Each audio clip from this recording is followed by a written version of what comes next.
സ്ഥാനാർത്ഥികളുടെ പോസ്റ്ററുകളോ തെരഞ്ഞെടുപ്പ് ബാനറുകളോ ഇല്ലാതെ തെരഞ്ഞെടുപ്പ് നടക്കുന്ന ഒരു സ്ഥലമുണ്ട് കണ്ണൂരിൽ. കോർപ്പറേഷൻ പരിധിയിലെ 50-ാം വാർഡിൽപ്പെടുന്ന കിലാശി എന്ന പ്രദേശത്ത് കഴിഞ്ഞ 8 വർഷമായി ഇങ്ങനെയാണ്. സംഘർഷം ഒഴിവാക്കാൻ രാഷ്ട്രീയ പാർട്ടികൾ ഒന്നിച്ചാണ് ഇവിടെ പോസ്റ്ററും ബാനറും നിരോധിച്ചത്.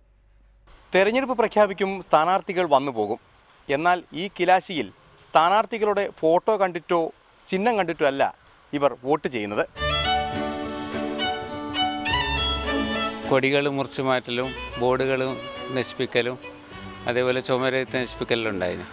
അപ്പോൾ അതിനുശേഷം എല്ലാ പാർട്ടിയും കൂടി സഖ്യത്തിലായിട്ട് ഒരു പോലീസ് സ്റ്റേഷനിൽ പോയിട്ട് ഒരു ഒത്തുതീർപ്പാക്കി. ഇനി ഇവിടെ ഈ ഏരിയയിൽ കൊടികളോ ബോർഡുകളോ ഒന്നും പാടില്ല, ചുമരെഴുത്ത് അങ്ങനെ നിർത്തിയായത്.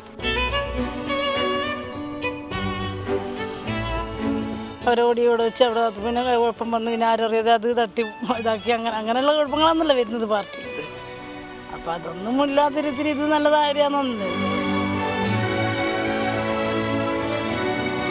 ബോർഡുകൾ വെക്കരുത്, രാഷ്ട്രീയപ്രചരണം നടത്താൻ പാടില്ല എന്ന് എടുക്കുന്ന തീരുമാനം അത് ഉണ്ടാവാനുള്ള ഒരു സാഹചര്യം എന്ന് പറയുന്നത് ചില പ്രദേശങ്ങളിൽ നമുക്കറിയാം. പ്രത്യേകിച്ച് കണ്ണൂരിലെ പല ഭാഗങ്ങളിലും പാർട്ടി ഗ്രാമങ്ങൾ സൃഷ്ടിക്കുന്നു എന്നുള്ളത് കൊണ്ടാണ്. SDPന്റെ പ്രചരണം നഷ്ടപ്പെടുത്തിയിട്ടുണ്ട്, CPMന്റെ നഷ്ടപ്പെട്ടിട്ടുണ്ട്, ലീഗിന് നഷ്ടപ്പെട്ടിട്ടുണ്ട്, കോൺഗ്രസ്, അങ്ങനെ എല്ലാ രാഷ്ട്രീയ പാർട്ടികളുടെ പ്രചരണ സ്ഥാനത്ത് നഷ്ടപ്പെട്ടിട്ടുണ്ട്. അത് അവിടെ ഒരു ഏതെങ്കിലും CPM ഗ്രാമമാക്കണമെന്നുള്ള ഒരു ഉദ്ദേശം, അങ്ങനത്തെ ഒന്നും ഒരു ഇതിൻ്റെ വേഗം ഒരു അജണ്ടയില്ല.